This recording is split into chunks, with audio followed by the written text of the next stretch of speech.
One of the benefits of coming here in person is people are always being hired from CppCon. Companies are here looking for the best in the world and good talent. So whether it's career or networking or just building up your technical skills, most of those you won't get from just the video, but that you can get from being here.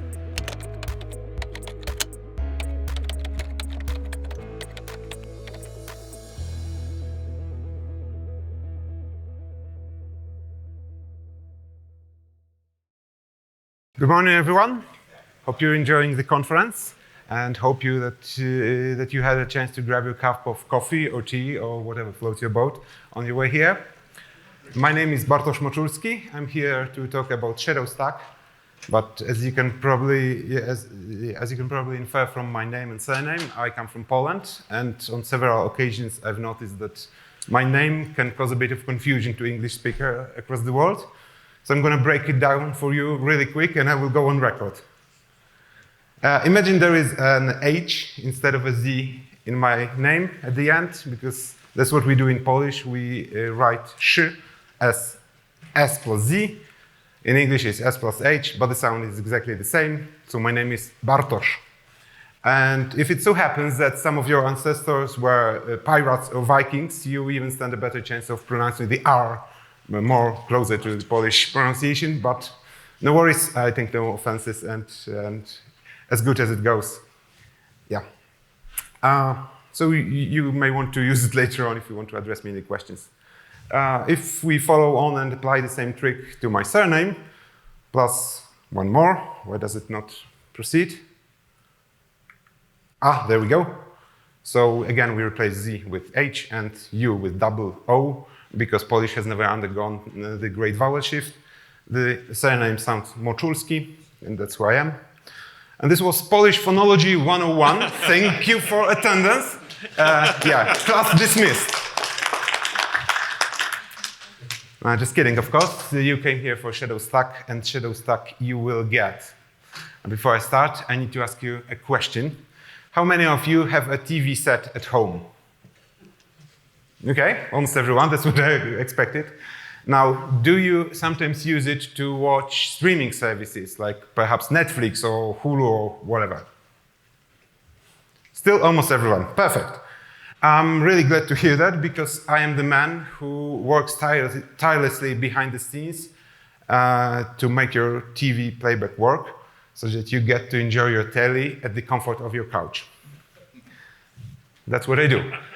For the last 20 or so years, I've been involved with the digital TV industry and mostly focused on making firmware for set-top boxes. These are these small devices that you connect to your TV to receive the signal from your cable or maybe satellite operator. And if I know one thing about video playback on set-top boxes and other embedded devices, it is that... hang on. Why does it not work?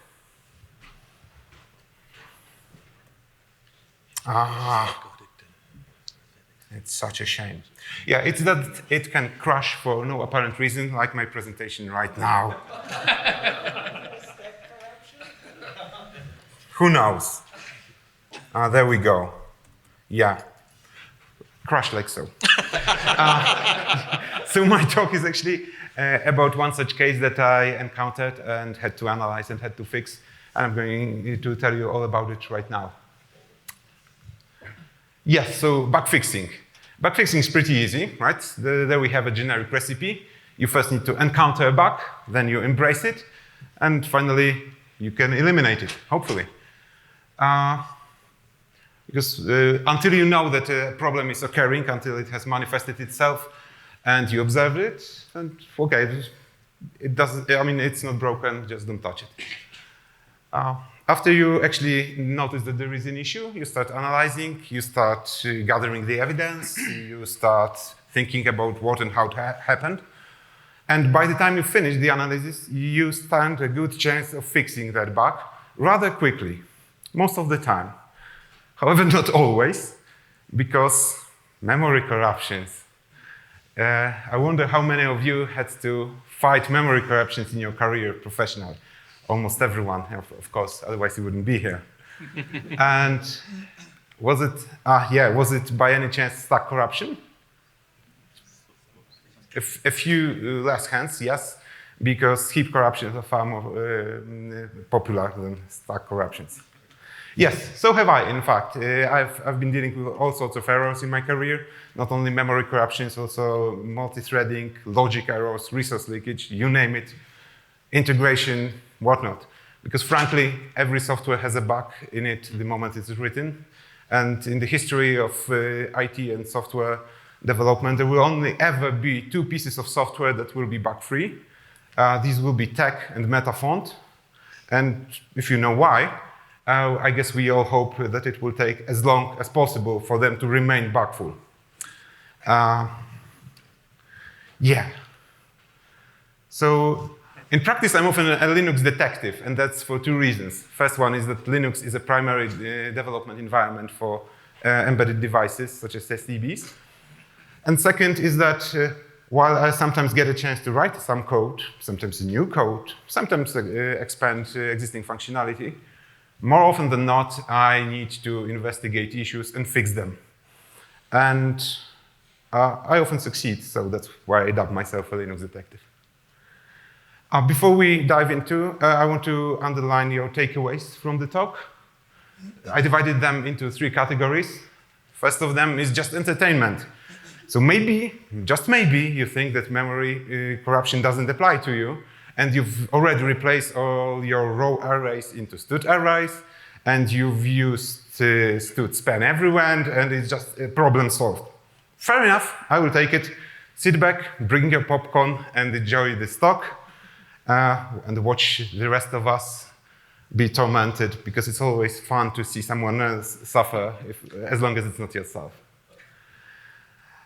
Yes, but realistically, we need to become aware of these issues because they're not going anywhere, and these are like the cornerstone of computer science.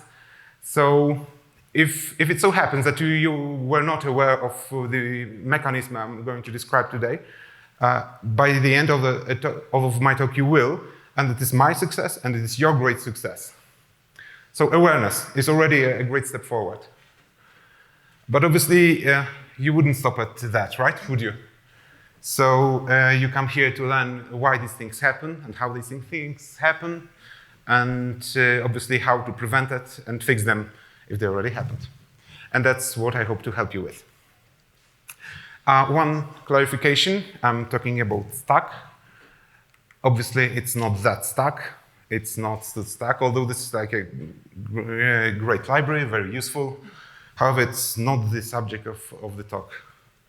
I will be talking about the CPU stack, of course, and this is the one where your local variables end up, and the one that CPU uses to call subroutines.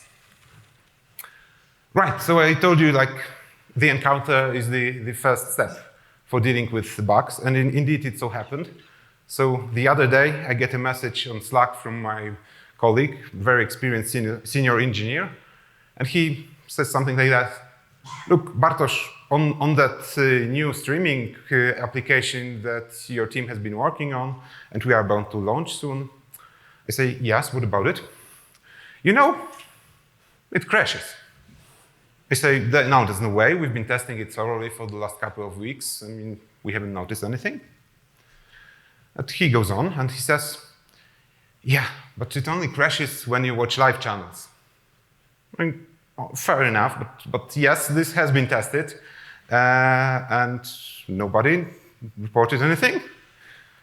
But he persists, and he says, you know, but it only crashes for me every so often. Like maybe once a day, at most twice, no more. Okay, and that's becoming interesting.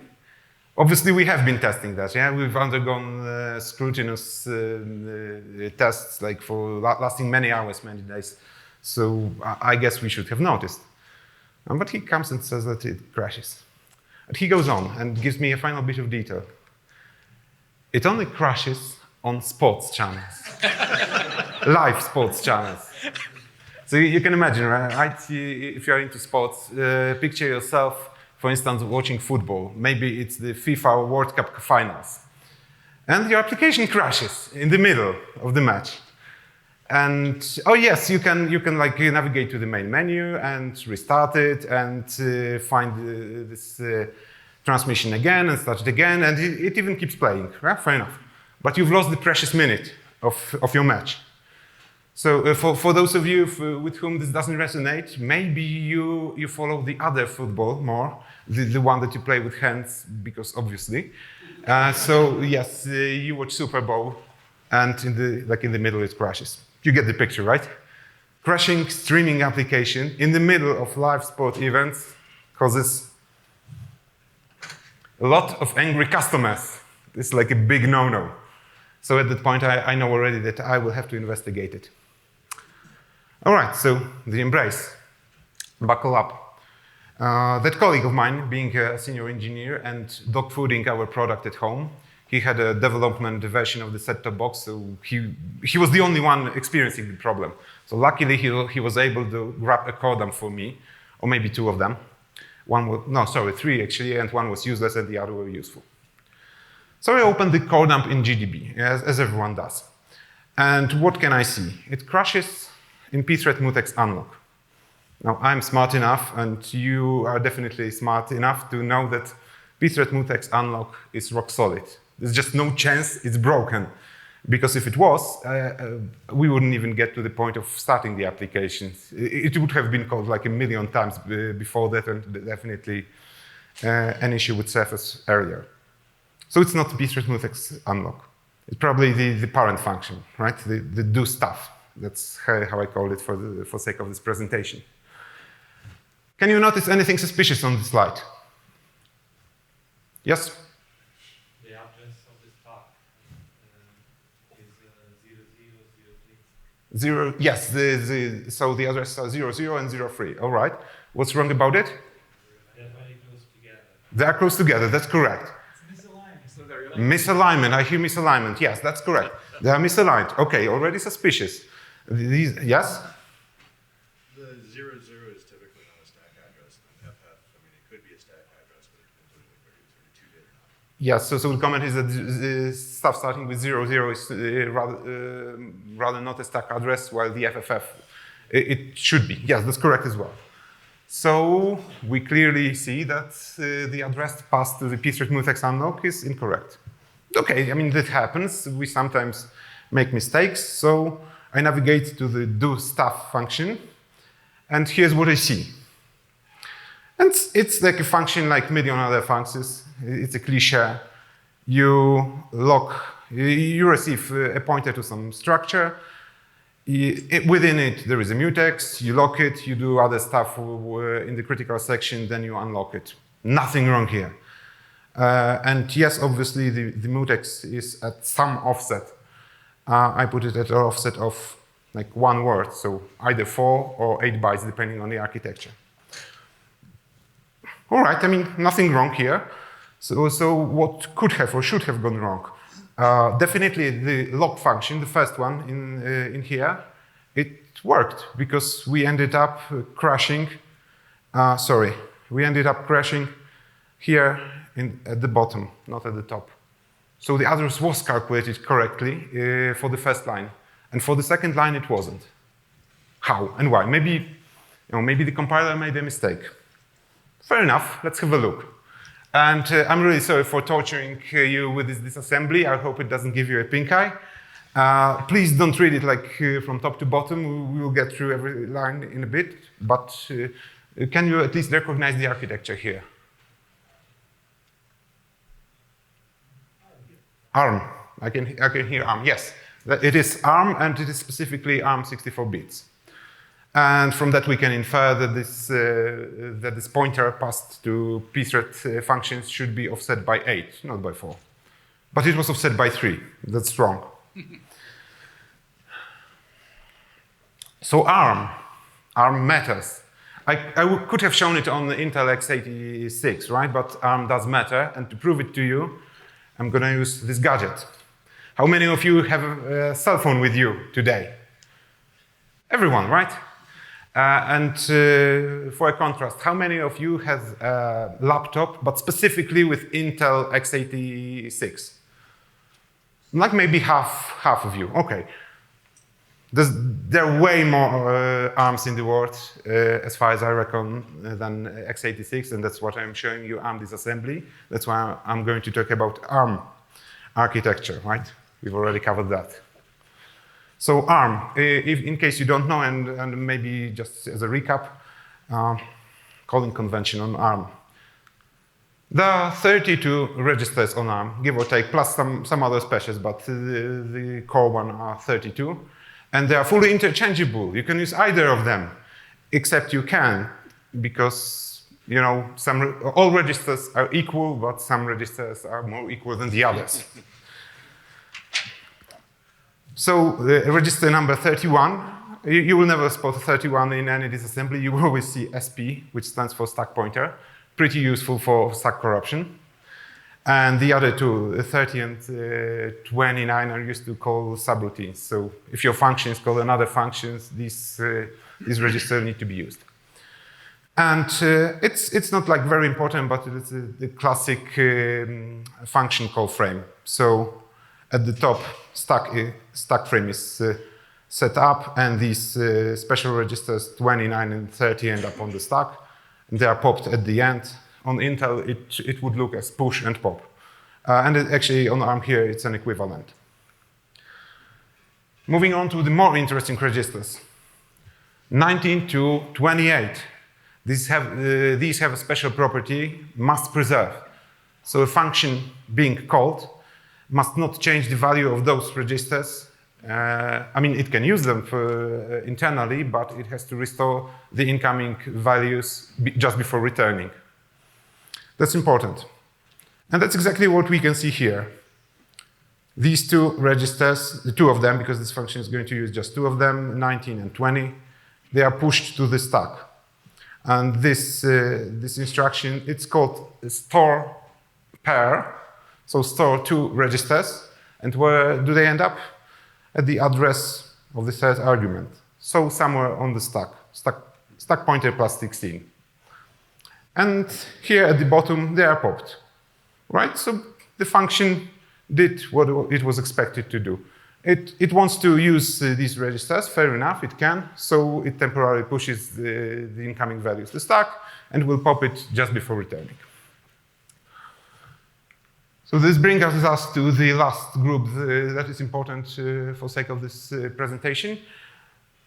X0 to X7 are input arguments. They are also used as return values, because in some languages you can return more than one value. So it would go to X1, X0, X0, X1, X2, and so on. Or in CPP, we only ever return a single value or none of them. Right, so as a recap, that's how our function looks. It receives a single argument, which is a pointer, and it calls three functions. So the first thing it does, it stores the incoming X0, the incoming pointer, in X19, because it will need to modify the value of X0 in between. And it calculates the offset of the mutex, so the pointer to the mutex, X0 plus 8. And it stores it in X20. So far, so good. So then it uses the calculated mutex address to call the pthread mutex unlock, passing this argument in X0, being the first and only for pthread mutex lock. Okay, it returns. So it continues. It already calculated, or maybe not even calculated, stored the incoming pointer in X19. It's still there. So it can be used to call do stuff locked, the critical section. And once it returns, the address of the mutex is still in X20 because must preserve, recall. So it can again be copied to X0 and be used as the first and only argument to pthread mutex unlock. And as we've already seen, it crashes and it changed the value in between. Look, there are no modifications of X20 here on slide. So something must have changed X20 between this first and second highlighted line. So it must have been this function. It's not the one that we see on the backtrace. It's the other one. the one that our function is calling. So if we descend into subfunction, we can see already the familiar pattern over there. This subfunction, again, it will allocate its stack frame and it will push x19 and x20 to the stack and pop it at the end and return. And guess what? It pops the correct value. Sorry, it pushes the correct value, but at the end, it pops an incorrect value. How come? And here's the answer. We've got a crash over there in pthread mutex. We're smart enough to know that that's not the root cause. So maybe do stuff. Nope. It's somewhere underneath do stuff locked, or maybe within the function itself. But it can just as well be anywhere in entire call graph of the do stuff locked. So it's a needle in a bloody haystack, and we need to find it. And it's not going to be easy. And here's the illustration, how it all works in practice. So it's no cosmic race, no magic, no nothing. It's just probably out of bound modification of some array somewhere. We start with do stuff. It has some frame on the stack. Then it calls do stuff locked. And it obviously allocates its own frame. And we continue to some other buggy function. And what does the buggy function do? You can already guess. It modifies one of the parent frames. Not the one of its own, not something on a heap, but something higher up the stack.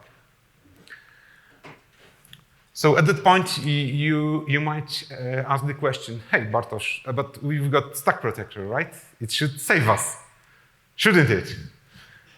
I'm glad you're asking. Yes, a comment?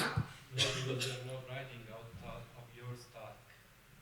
I guess I can get where you're headed with that. Yes, it won't save us, not in this situation, because that's what a stack protector actually does. Yeah. Before calling any function, it pushes as one additional value to the stack. It's called canary. And it's called canary, I mean, the name, probably many of you will know, it comes from old days of mining industry, where in the underground chambers, methane or other lethal gases could accumulate. So what did the miners do? They obviously didn't want to risk their lives. So instead, they put a small bird in a cage into those chambers. And if the bird survived, the place was safe to work and the miners could enter. If the bird dies, sorry, it's a sacrifice they were willing to take to protect their own lives. So we've got canaries. First canary on the stack. Then just calling our regular function. Maybe it calls another function. So what do? We push another canary and another stack frame. Easy, right? And the third canary, and we end up in a buggy function. And the buggy function, yeah, if only it overwrote its own canary, and then it would be easy. It would be detected immediately upon return from the buggy function. Okay, that didn't happen clearly. So how about if the buggy function modified another canary? Okay, it will not be detected immediately. It will be detected only after return from do stuff locked. So a little bit later, but still will be detected. So the worst case happens if the buggy function modifies something in between, because stack protector is absolutely unable to detect such corruption. And it's not because stack protector is broken in any way. Oh no. It's because it's designed to handle such cases, like contiguous stack modifications. If you go off your array by many bytes, maybe you miscalculated the arguments, your memset or memcopy or string copy or whatever. Many contiguous bytes, yes, they get detected. Single bytes, no, they're not. So, what do we do? Do you happen to know? Yes, yeah, already questions. Can you increase the size of the canary to increase the odds to catch such an error? Like instead of putting one byte, you put like a big chunk. Yeah, but still, that could work. Echo the question back for the date. Oh, sorry. So the question was, can you enlarge the canary and make it bigger, like more than 1 byte? Yes, you could, but it wouldn't change a thing, because you can still corrupt something that is not a canary. And we end up where we are. Right? Other questions? Yes? Set a hardware breakpoint on the address that was saved for X20. And I mean, if you're using undo, you can use a timestamp to go backwards and find where it breaks. But alternatively, like even if you don't have undo, you can just set that hardware breakpoint, run the function, and find where that address gets overwritten. So let me repeat the question, if I got it right. You could set a hardware breakpoint for a modification of that particular address on the stack. Yes, you could, assuming you know the exact address when it happens. And let me remind you, it was happening once every few hours, maybe once a day. And you don't necessarily know which address is going to be corrupted. You can also set a conditional breakpoint on it in GDB, for example. Yes, so the comment is that you can set conditional breakpoint. Yes, you still can for sure, but still you need to know upfront what the corrupted address is going to be. And in my case, it was always do you mean like a conditional breakpoint for modifying any of those addresses on the stack? The conditional breakpoint would be set based on what is the stack address of the current function, and point into like what's the address of that X2 that would be saved based on that using a little bit of math. Okay, so like the conditional breakpoint, you say conditional breakpoint based on current stack pointer and maybe somewhere. Yeah, maybe. Still, you would need to know what is the offset from current stack pointer to the address being actually corrupted. And I didn't have that information, unfortunately. It would work, yes. But are you aware of any other tools that could help us here? I can see your right hand. Yeah, I don't think it works on Valgrind. Absolutely, Valgrind. I went as far as checking on their webpage how they're willing to pronounce their name, and supposedly it's Valgrind, like the Nordic pronunciation. So, yes, unfortunately, no, for two reasons. And first one, it was way too slow for our case, because we were running a browser, like a full-blown web browser on an embedded device, a pretty constrained environment. So the overhead of running Valgrind was just not acceptable. And the second reason, and it's like more fundamental one, modification of stack is not an illegal operation. You can very well pass a pointer to an object on your stack into a function, expecting it to make some modification. And this is a legit case. So Valgrind would not be able to flag it because, hey, somebody's modifying the stack. It happens all the time. So for these two reasons, unfortunately not. So I was chatting, yes? So maybe avoid using stack buffers. Maybe avoid using stack buffers. What do you mean exactly by that? So in order to protect us from stack corruption, preventing using stack buffer is a good guideline. Okay, so the idea is like don't use variables on stack, move them to the heap, right? Exactly. Yeah. Okay, and then maybe you will be safer. Okay, maybe your object will be safer, but the stack can still get corrupted. Possibly, right? Another. In our setup, we use an MPU to protect our stacks. We could use MPU, like memory management, right?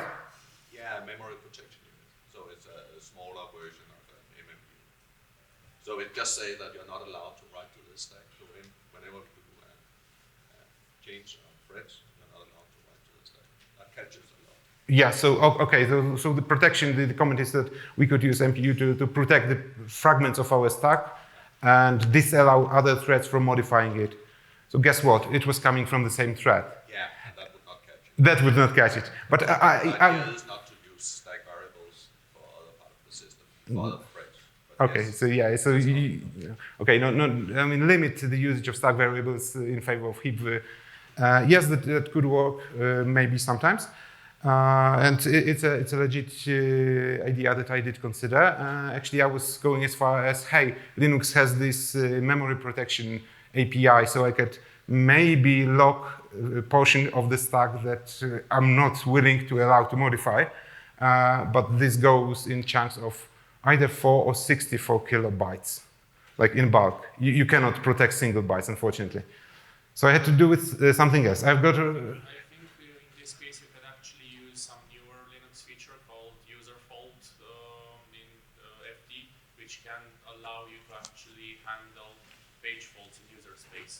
So maybe you could set up a handler, and whenever something accesses a stack page, you could actually see. Okay, so the comment is that in new Linux there's a, how do you call it? User fault, right? It's called user fault FD or something. User fault FD. Okay, I will have to check it up because I wasn't aware of that particular functionality. It sounds very useful. We were not aware, so we need to consider something else. And I ended up chatting with a friend of mine about it for just a sec, for a few days. And after a bit of a rough and tumble, we ended up with the idea, hey, how about if we create and maintain a second copy of the stack and always know what was there? And if we detect, and when we detect that something got corrupted, then we can at least react. You had a comment. Other things, I mean, is address sanitizer available to you? Address sanitizer might have been available. However, does it apply to stack to that extent? I think it wouldn't work for the same reason as Valgrind doesn't work. Yes. Yes. So But it's not as bad as yeah. So the other comment. Yeah. So the consensus is that for the same reason as Valgrind, it wouldn't necessarily work. Yes. No, it has a bigger guard band, so it might have worked by random luck, but in general, no. Yeah. In general, no. So maybe if we were lucky, then maybe, but in general, not really. So you know, we brainstormed with a friend of mine. And we ended up with this idea, hey, let's create a copy of the stack and let's like memcopy all the time. And that's how Shadow Stack was born. And the name, I mean, I drew some inspiration from the concept known in especially British politics, maybe not so much here in States, but there's a concept of shadow cabinet. So imagine there is like a fictitious country, so let's call it like computer land. And they have two political parties over there, and they're called Big Endians and Little Endians. And maybe they just had an election, and it so happened that Big Endians won. So obviously they get to appoint the prime minister and the government, and you know how it works, right? So what does the opposition do, the Little Endians that just have lost? They will appoint their own prime minister and their own government, and they call it the shadow cabinet. And obviously these folks, they're not allowed to rule, but they are waiting there on standby, like monitoring what the actual government does and criticizing them. And if it so happens that some of the Little Endians get to convince just a handful of Big Endians to switch sides, yeah, they gain the majority and they get to rule. And they got people ready and waiting to rule from day one. And cybersecurity, we will call it from the 0 day, instantly. So yes, shadowing.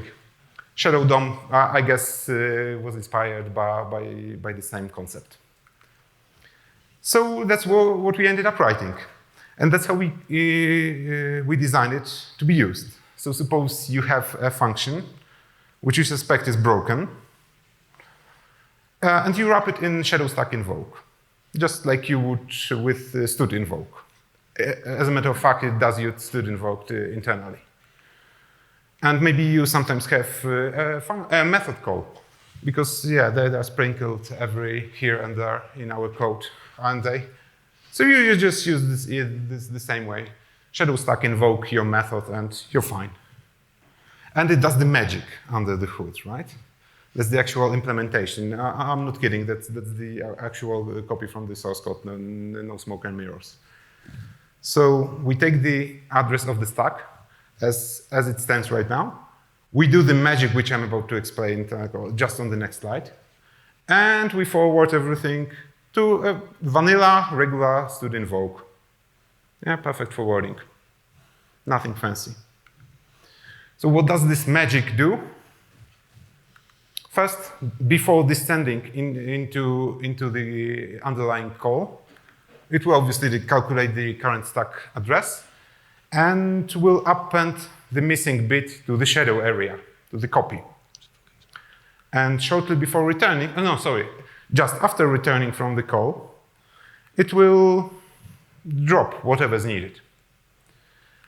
And in between, just before descending and just after returning, before dropping the extra bit, it will do a memcopy. And it will instantly detect, hey, is everything still right? or maybe it's broken already. And if it detects that things got broken, then it will react accordingly. It may print a backtrace, it may do something else, which I'm sure your imagination will suggest what can be done. Like, we were so lucky that we are interfacing with a C library under the hood. And in C, you don't get the perfect forwarding or anything, or maybe you do. But it's like nearly perfect forwarding, and you need to use some compiler intrinsics to achieve it, and a few bit of macros, which we all love so much. It's inevitable in C, but it can be done. And maybe you don't feel like modifying your code, right? Because that's beneath you. So maybe you prefer to use LD preload. That's fair enough, we've got you covered. And here I've got an example of how to like wrap a function using the LD preload technique. Here is the DLSIM. We get the address to the actual function, and we forward everything to the actual function. Be warned, there is a shameless ABI abuse here, and I simply figure that, let's pretend that these functions, they always take 8 parameters, right? And I will just pass them downwards. And if they happen to be pointers or integers, it doesn't really matter from the perspective of the processor. Don't write this code, right? Don't try it at home. But it does work. At least if the arguments happen to be primitive types or pointers, and on ARM, and a little bit on x86. So yeah, take it with a grain of salt. Obviously, you can also wrap C++ functions. There's no issue with that. And how does it work? Yeah. We are in the do stuff function. And maybe it does want to call something protected with shadow stack. So shadow stack kicks in. And first thing it does, it copies whatever was missing in the shadow area to the shadow area. And there's nothing else. Then it makes a memory compare.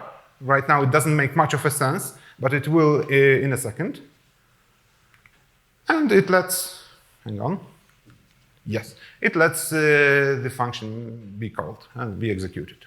And obviously this function, it allocates its own stack frame and stores the variables over there. And maybe that function calls something else. Yeah? It wants to call another function. So again, shadow stack kicks in, copies the remaining bit to the shadow area, compares. So far so good, no corruptions. So it allows the function to continue. And we've got some function, and yeah, you've seen it already on a previous slide. It wants to call something else, so copy, memcompare, no difference. And we end up in the buggy function. And this buggy function, maybe it wants to call something else, and maybe it just wants to return. Here, it corrupts one of the parent frames, and it wants to return, and it does return. So right after the return, shadow stack kicks in again on the return path and compares. And it detects that something got broken. So my question to you, what do you think should happen now? Any ideas? Yes? Coredump. Coredump. Well, yeah, that's a legit one. Exception. Exception is the other one, could be. Mind you, we are in a heterogeneous environment, so C and C++, and actually in this particular process, exceptions are disabled, but that's just a side note. But yes, that's a good idea. Could be an exception as well. Yes? Logs the difference. Logs the difference, cool, yes? Copy back from the shadow. Copy back from the shadow. I've got all sorts of good ideas. Yes, all of them are valid. So it can heal, right? Because it knows what should have been there in the first place. So it can just say, okay, fine, I know you corrupted something. Let me help you with that. Good question.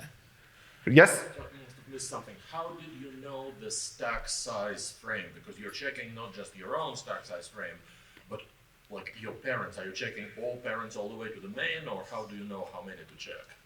Yes, the answer. Okay, so the question is how do I know how many, how much size to check, right?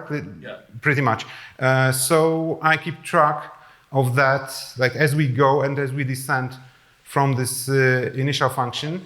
Shadow stack keeps track of when it was called. So right here, oh sorry, maybe it will be more clear on the previous slide. Like right here, it takes the current address of current place on the stack as we descend. Each time it will be like a different address on the stack, and it keeps track of those until it returns and returns and returns and returns. So it knows the entire history and knows how much of an area it protects. Does it answer your question? Sort of. It doesn't protect the last function because Yeah, never okay, somebody yeah. you don't get that. Yes, it doesn't protect the last function. Yes and no, and it's implementation dependent because one could use, for instance, pthread API to figure out, hey, what's the original address of the stack and how big it is. So it's, I mean, it's addressable, but indeed we like turned a blind eye to that, and we said, well, okay, maybe we are not protecting the first one. And that one, as you said, you can modify stack variables. This Yes. does not discern, so it will always fire. Oh, okay, that's a good one. I wonder. I mean, I was kind of expecting someone to comment on that. The comment is, it's legit to modify stack variables, and we are like kind of ignoring that. Yes, that's true. That's true twice. First of all, it's true that it's legit to modify, and second of all, yes, it would like instantly trigger the notification or the reaction. And my comment to that is we are aware of the situation and we have an idea how to address it by the comment is exception. List of exceptions. List of exceptions. No, it's even easier. But it requires a user, the author of the code, to annotate the areas or the variables that are being passed as pointers, like mark them. Okay, from this address, the next 4 bytes are okay to be modified. So this would require an extension. Right now it's not in our library, but it can be pretty easily added. Is it right? Are we okay on this one? Fair enough, right? Yeah, so this is like, so you are comparing it irrespective of the outcome, you're always comparing it, right? The shadow one and the real one. So corruption also can happen in the shadow stack, right? So how do you know which one is? Okay, the comment is that I'm comparing actual versus shadow, and it might so happen that the shadow gets corrupted, not the actual one. Yes, that's possible. However, the issue you were trying to find and pin down was the actual corruption of the actual stack, not just a random memory. So we knew that it was something offset from the current stack pointer, somewhere like forward, right? It will not be on the heap because the shadow area will be on the heap, but it will just be allocated and somewhere totally else. So I saw a hand over there somewhere. No, I was just suggesting reallocate the shadow stack from the heap and then this can off. So yes, the comment is to allocate on the heap. Twice. Folks, I'm looking at the timer here. I'm happy to keep getting questions, but let me just fast forward a little bit and maybe we will save those questions for later. Yes, so all your comments and our observation was very much valid. And where were we? All right, we can heal because we know what should have been there in the first place, so we can like apply a patch and let the application continue, because why not? Because robustness and whatever, high availability, there are many principles that would apply here. And someone already suggested that no, we will not, you shall not pass. And we initiate instant process termination at such situation. And this thingy actually, that matches one-to-one to contracts that some of you probably have heard of on this very conference earlier this week. So this would be like policy equals, enforce in contracts. So dump the report and terminate. And now please all keep your fingers crossed for me, because I have made a sacrifice to the demo gods in the morning. And hopefully they accepted my sacrifice. And I will show you how it works in practice. So I've got an application. It matches like one-to-one what I'm showing on the slide. So there is a do stuff, then it logs the mutex, then calls do stuff logged, and all the other functions exactly as they are called on the slides. And I'm copying that line and this line, and I'm here in the QEMU machine. By the way, if anyone knows how QEMU should be pronounced, please let me know afterwards, because I wasn't able to find that information. So yeah, okay, I run it, nothing happens. Yeah? It seems to work correctly. However, there is a feature in it. Oh, sorry, not paste. There's a feature in it that I can force it to modify an address at certain offset. And I calculated that offset carefully, and it happens to be 140 bytes. And I get a segmentation fault. Right. So maybe let's have a look at it in GDB. There we go. Running in GDB. Run. Segfault, right? Just to prove to you that I'm not kidding and there are no smoke and mirrors. Yes, it do stuff logged, and we end up with a segmentation fault in pthread mutex unlocked, just as I showed it on slides. Here's the modification, 03. That doesn't look like a valid port. Here's the valid one, and +8 would have been a valid one, but there is this 03 right here in the middle. So let's exit the GDB, and let's run the same application, but with the shadow stack instrumentation in between. And let me just show you the diff. That is the diff. So you need to apply these modifications to your source code, pre-compile it, and run again. And that's maybe the library that it calls into. Again, like small one-liners. So I'm running the, oh no, hang on. I haven't copied it, have I? Where is this line? So I'm copying this one. And it has the shadow stack compiled in. And there you go. And if I scroll up over there, it shows me, oh, there is a 3 here. It shouldn't be there. It should be AA. And it also shows me the history of maybe not necessarily exact stack frames, but shadow stack frames, if you will. So the points where the shadow stack was engaged. It doesn't necessarily need to be engaged at every single function on your call stack. You may skip some bits for brevity. And over here, yeah, we've got the full call stack. Like, hey, that's where it happens. Like in the other function, upon return or upon destruction of the guard is an object in our shadow stack library. And when we are destructing it, meaning that when we were returning from a shadow stack guarded function, somewhere in the other function, somewhere in this one, there we detected that there is a problem. So the problem must have been within the function being called there. And the other, where was it? Like here. The other, oh yes. And the other happens to call the buggy function. So indeed, we managed to identify that the problem, we narrow down, not necessarily identify fully yet, but narrow down it to the buggy function. So that's already a good progress.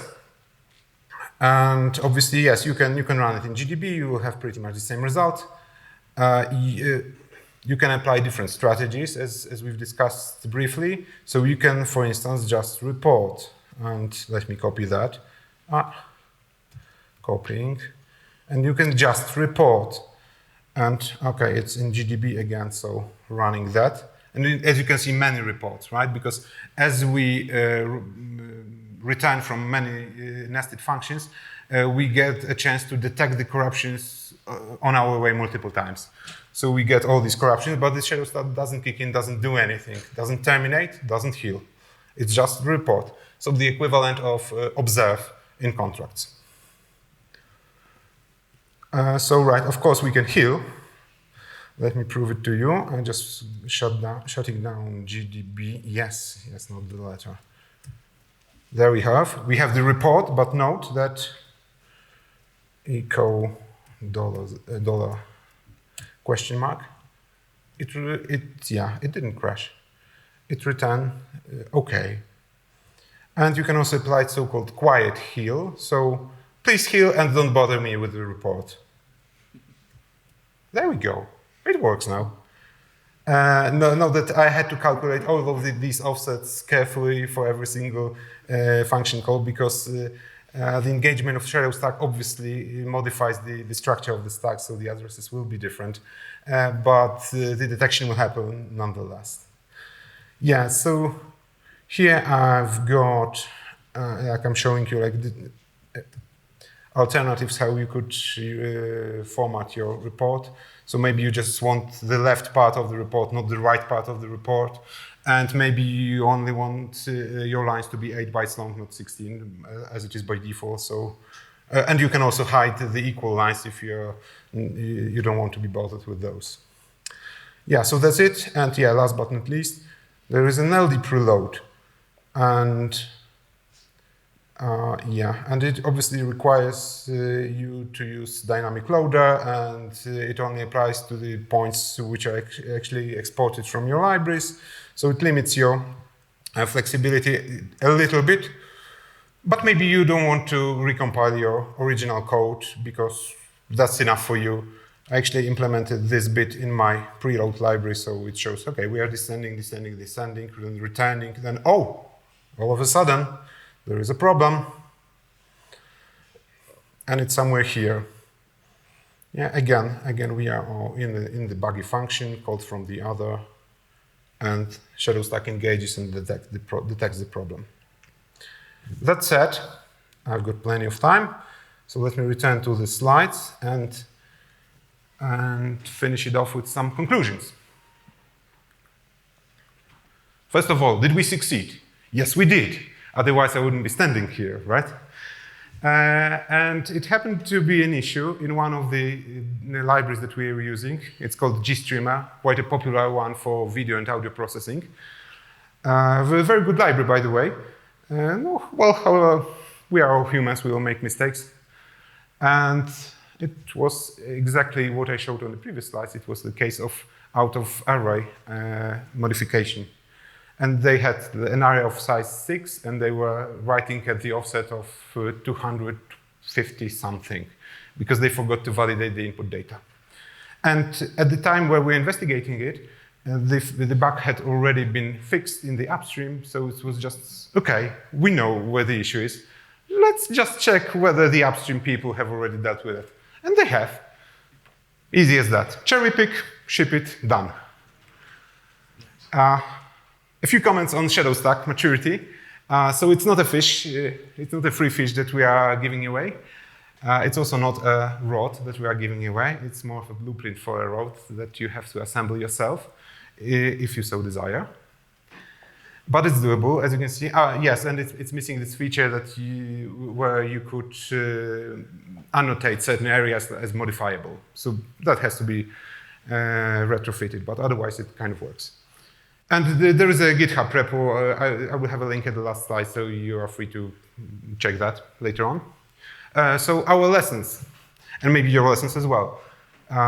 Know your canaries, because you should use them consciously. You should know what they're protecting you against, and especially what they're not protecting you against.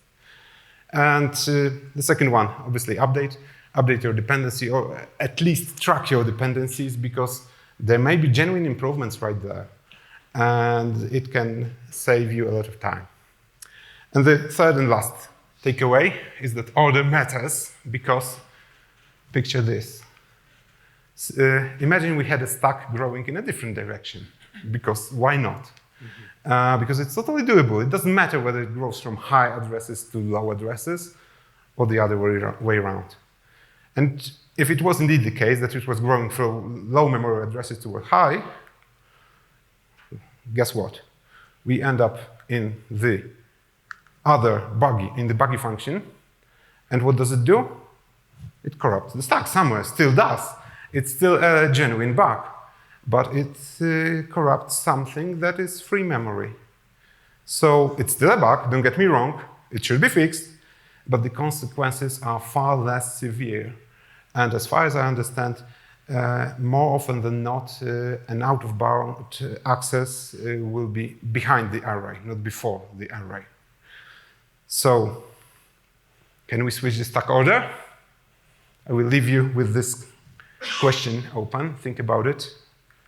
And right now, I'm happy to answer a few questions of yours. And if you care as much as to give me some feedback, you can do so by scanning this QR code. Thank you. Hey, I would worry about the overhead of all the mem copies you were doing of chunks of stack and causing a lot of Heisenberg problems. Have you considered potentially just doing a checksum and storing the checksum? That would also reduce your heap overhead for your shadow stack. So a checksum, yes, that would be a legit idea. It would not allow me to, or maybe if I use some error correction, maybe it would allow me to, would it? No, it wouldn't. Or maybe, depending on the error correction, it might allow me to figure out the previous value, but we weren't worried so much. I mean, we needed a hammer to quickly deal with the problem. Yeah.